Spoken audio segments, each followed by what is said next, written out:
முடிவுக்கு போராடும் ஈரானின் புதிய சுப்ரீம் லீடர். அமெரிக்க உளவுத்துறைக்கு போன முக்கியமான ரிப்போர்ட். என்னத்தான் நடக்கிறது மத்திய கிழக்கில் என்பது குறித்து விரிவாக பார்க்கலாம். மத்திய கிழக்குல ஒரு மாதத்திற்கு மேலாக போர் நீடிக்கக்கூடிய நிலையில ஒவ்வொரு நாளும் நிலைமை மோசமாக்கி கொண்டேதான் செல்கிறது. இதற்கிடையே ஈரானில் பல ஆண்டு காலமாக தலைவராக இருந்த அயத்துல்லா அலி கொய்மேனி, அவருடைய குடும்பம், ஈரானில் உயர் பதவியில் இருக்கக்கூடிய ராணுவ தலைவர்கள் என அனைவரையும் இஸ்ரேல் மற்றும் அமெரிக்கா இணைந்து காவு வாங்கியது. இந்த நிலையில தற்போது ஈரானோட புதிய உச்ச தலைவராக இருக்கக்கூடிய முஜ்தபா கமேனியின் இருப்பிடம் தொடர்பான தகவல்கள் வெளியாகியிருக்கு. மேலும் அவர் கோமாவில் இருப்பதாகவும் ஈரானை ஆட்சி செய்யக்கூடிய நிலையில இல்லை என்றும் தெரிவிக்கப்பட்டிருக்கு. மத்திய கிழக்குல அமெரிக்காவும் இஸ்ரேலும் இணைந்து ஈரான் மீது போரை ஆரம்பித்துள்ளது. இந்த மோதல் முடிவுக்கு வருவது போல தெரியல. ஈரானில் அலி கொமேனி உயிரிழந்த பிறகு அவருடைய மகன் முஜ்தபா கமேனி சுப்ரீம் லீடராக அறிவிக்கப்பட்டார்.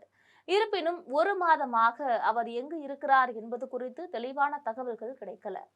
இதற்கிடையே ஈரானின் புதிய உச்ச தலைவர் முஜ்தபா கமேனி உடல்நிலை குறித்து சில கூடுதல் தகவல்களும் வெளியாகியிருக்கிறது. அதாவது முஜ்தபா கமேனி சுய நினைவின்றி இருப்பதாகவும் அவர் கோம் அப்படின்ற ஒரு நகர் மருத்துவமனையில சிகிச்சை பெற்று வருவதாக தி டைம்ஸ் செய்தி வெளியிட்டிருக்கு.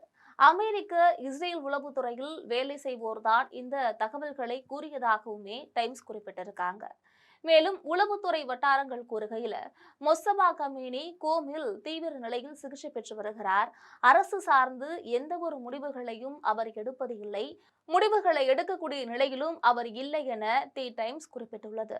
அவர் சுப்ரீம் லீடராக பதவியேற்ற பிறகு அவர் எங்கு இருக்கிறார் என்பது தொடர்பாக தெளிவான தகவல்களும் இல்லாத சூழல்ல இப்போது அவருடைய இருப்பிடம் குறித்து முதல் முறையாக தகவல்கள் வெளியாகியுள்ளது.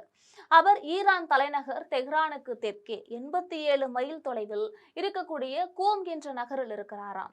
ஷியா இஸ்லாம் கொள்கைகளின்படி இது புனித நகரமாக கருதப்படுகிறது. அமெரிக்கா மற்றும் இஸ்ரேல் உளவு அமைப்புகளுக்கு அவரது இருப்பிடம் தெரியும் என்றும், இருப்பினும் அவர்கள் பகிரங்கமாக அதை அறிவிக்கவில்லை என்றும் டைம்ஸ் குறிப்பிட்டுள்ளது.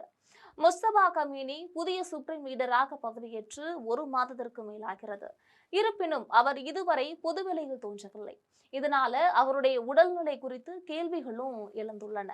56 வயதான மதகுரு முஜ்தபாவின் தந்தை உள்ளிட்ட குடும்ப உறுப்பினர்கள் அமெரிக்காவின் தாக்குதலில் உயிரிழந்துள்ளதும் குறிப்பிடத்தக்கது.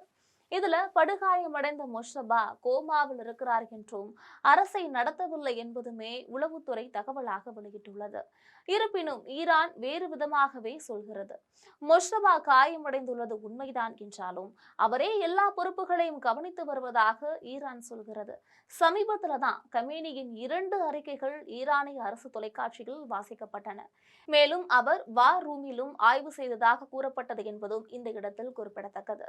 இது பற்றி நீங்கள் நினைக்கக்கூடிய கருத்துக்களை மறக்காமல் கமெண்டில் பதிவிடுங்கள். இது போன்ற உலக செய்திகளுக்காக எப்பொழுதும் இணைப்பில் இருங்கள் ஜெம் தொலைக்காட்சியோடு.